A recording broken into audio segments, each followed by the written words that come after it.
Apparently, Andrew, there will be mics turned off during the other person's turn. So while Trump is speaking, her mic will be off. While she is speaking, Trump's mic will be turned off.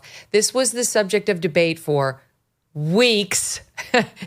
And the reports are that her team is very disappointed about this because she was looking to have what they're calling a Brett Kavanaugh moment with her, where she got up in Brett Kavanaugh's face during the confirmation hearing. So how big an impact, if any, will this have on our experience of this debate on Tuesday night? Well, I guess marginally, people are saying it's a victory for Trump. I don't think it makes any difference at all. I think they were going to debate no matter what. They both need the debate. Trump has been practicing for this. Every time he goes out and speaks to someone on a podcast or a town hall or with a press conference, he's practicing. So I think he's ready for the debate. The big question is she ready? There'll be no notes that you can bring. It's a stand-up debate, I believe, still. So it will be all the rules that applied during Joe Biden's debate, and we saw how that ended up for Joe Biden. So if I had to bet, I think he probably will have a good night, and she's going to be – the bar's pretty high for her because she has not been doing any press, talked to anybody, been challenged in any way other than that CNN interview. So we'll see what happens, but the stakes are pretty high, I guess. Yeah. Well, meantime, NBC News reporting earlier this week that this is how she's preparing, that she's being coached to avoid being pulled into Trump's personal attacks by remaining calm. She and her team are focusing on how to needle Trump and rattle him. In that sense, the source said, it's going to be less about substance and more about showcasing Harris as a woman who is not scared. Okay, so that's what we're looking for in a president now. A woman, she's a woman, so check, who is not scared of Donald Trump. That will earn you the presidency in the eyes of her team, Tom Bevan. But the plan to rattle and needle Trump is a good one. And we'll see whether they're able to do it. That was what they did throughout the DNC, making fun of him not being a billionaire, his money, the criminal cases against him. And he held his fire. He did not start spouting off on Truth Social in the middle of the night, face to face across from her. Can he do it?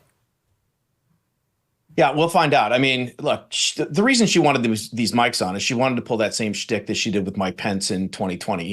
Excuse me, I'm speaking, stop speaking over me, sort of, that whole thing. Totally. And there was a report by, I think, CNN, who had a source, the ABC News, saying that the campaign, Kamala Harris's campaign, had gotten assurances from ABC that if there was some crosstalk, that the mics would be turned on and that the moderators would help inform the public about what was being said. So, that was sort of a curious report. I'll be interested to see when this actually goes down, whether those mics are fully turned off the entire time or whether they might be left on occasion or how they handle the crosstalk between these two candidates. But you're certainly right that she's going to try and get in his head and say some things and, try and get him to overreact and then, perhaps play the victim or whatever the situation is going to be. And Trump has to be aware of that and has to basically not fall for it. And we'll see whether he's able to do that or not. You never know. I suppose it'll depend on the mood he's in on the night of the debate. He's had far more experience with adversarial media than she is, which is to his advantage, Carl. Well, yeah. And you've reminded me of something.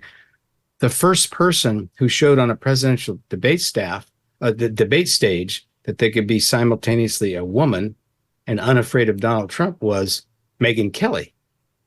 You may doesn't qualify me for president. I think it does. And in terms of that microphone, I'll take you guys back a couple elections even earlier. Al Gore's debating George Bush, and Bush is talking, and Gore was sighing so loudly into the microphone. Those of us who were in the hall there couldn't hear Bush. And I was sitting next to Frank Bruni of the New York Times. I said, Frank, is the air conditioning broken? What's going on? And he turned to me and said, I think that's Gore. And on TV, it wasn't as bad, but the next day, Barbara Bush and then Gore, stalked across the stage at Bush, and Bush kind of smirked at him like he was, bring it on, boy. And the next day, Barbara Bush was clutching her pearls on one of the morning shows, and she said, I thought he was going to hit George.